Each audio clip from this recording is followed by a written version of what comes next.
Olá, tudo bem com você? Espero que sim. Quero compartilhar contigo um pouquinho da palavra de Deus e a gente tem feito um pouquinho mais que 3 minutos. Temos feito 5, às vezes 6, às vezes 4. Mas quero te desafiar a se aprofundar um pouquinho mais no Evangelho de Marcos. Que, como a gente já viu, ele é mais intenso, mais simples, mais profundo e ao mesmo tempo ele é muito claro. Ele nos instiga a ter ações práticas agora. No momento que a gente lê e entende, a gente precisa praticar e isso é muito bom. Vamos começar lá então em Marcos capítulo 2, versículos de 13 até o capítulo 3, versículo 6, que a gente faz um resumão sobre os parágrafos e tenta aplicar isso no nosso coração.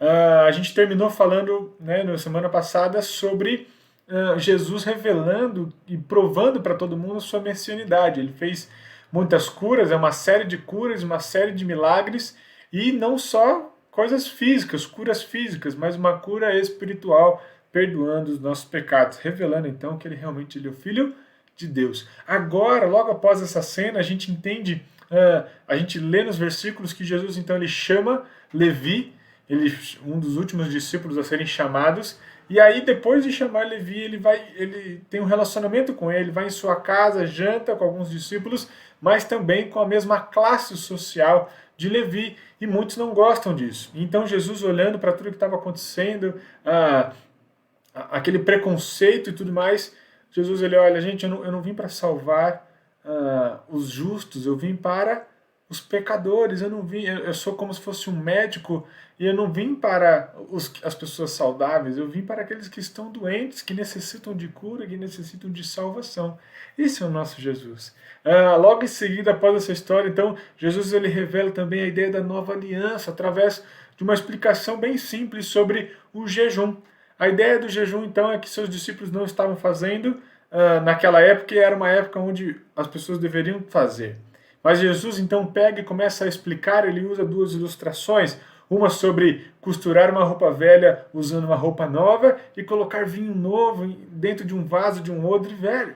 A ideia é que isso aí não funcionaria, não daria certo, ficaria muito claro a diferença entre as duas coisas. E Jesus ele quer mostrar, ele quer revelar para todo mundo que ele estava falando, anunciando, espalhando o verdadeiro evangelho, ele próprio. Ele estava cumprindo as profecias, ele era o Filho de Deus, ele era aquele Messias que estava prometido lá atrás, e agora ele estava cumprindo isso poderosamente, revelando o seu poder com curas físicas e também perdoando os pecados. Então ele usa essa ilustração para mostrar não só para os seus discípulos, mas para todos que estavam ali à volta, que ele realmente estava trazendo a nova aliança, ele estava trazendo um novo acordo, uma nova ideia, um novo tipo de relacionamento entre nós e o próprio Deus, sendo ele mesmo o nosso caminho. Depois disso, então, ele dá uma linda ilustração sobre o uso do sábado. Naquela época tinha a lei dos judeus, onde tinha muitas descrições, regras, detalhes que precisavam ser cumpridos no dia do sábado. Você não poderia caminhar tantos passos, você não poderia trabalhar dessa forma, não fazer tanto esforço, e muitas, inúmeras regras em relação ao sábado, porque precisamos guardar o sábado. E a ideia então que Jesus ele olha para toda essa situação onde seus discípulos estão dentro disso, são acusados de não cumprir, né, a lei do sábado. Jesus olha para tudo isso e ele fala, mas o sábado não foi criado para isso. Né? O sábado foi criado em função do homem, para o homem, para que o homem use o sábado como dia do descanso. E a ideia é um princípio muito claro, muito simples, onde nós não devemos nos preocupar em si, em cumprir a lei ou não, mas em usar aquilo que Deus nos permitiu, como um presente, algo da graça.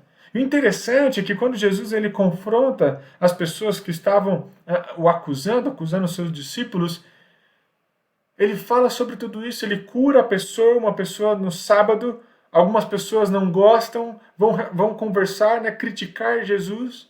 Jesus fala, vocês acham que eu não deveria curar então? Deveria deixar essa pessoa morrer aqui, viver para sempre dessa forma, simplesmente porque é um sábado? E o mais interessante é que o silêncio, depois dessas perguntas retóricas, revela a dureza do coração dessas pessoas religiosas. No versículo 4 do capítulo 3, a gente vê tudo isso. O silêncio revela a dureza de um coração possuído por inúmeras ideias religiosas que deveriam ser cumpridas. Mas Jesus ele veio para nos libertar disso tudo. Jesus ele veio para nos dar uma nova aliança, uma nova ideia de como nos relacionar com esse Deus que nos salvou, através do próprio Cristo, nos relacionando com o verdadeiro Evangelho. Precisamos então nos render a esse Evangelho que nos liberta de velhas tradições, que nos fazem simplesmente nos deixar doidos, malucos. Porque existem tantas regras e existem tantas igrejas por aí que impõem cada vez mais novas regras. Jesus olha para a gente e fala: gente, vocês não precisam fazer essas coisas. Vocês precisam seguir simplesmente a Bíblia. Tudo que está escrito ali, mais nada. Olhem para mim, olhem para o Evangelho verdadeiro e não para as tradições de homens. Não para as tradições de igrejas, não para a religiosidade que existe hoje, mas olhem para o próprio Salvador. Esse é o nosso Cristo e te desafio a segui-lo, a se arrepender dos seus pecados e a caminhar com o verdadeiro Evangelho. Deus abençoe.